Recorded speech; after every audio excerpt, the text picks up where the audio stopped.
we thank God for this opportunity and privilege to extend our spirit of giving, through charity.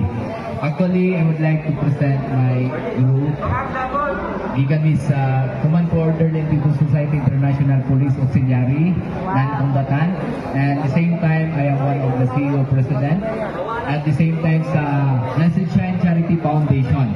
So, pag-ipahigayon yung mga later on, hindi kita mag-promise, pero may mga preparation na, for full-blast operation para sa humanitarian project. And my spirit,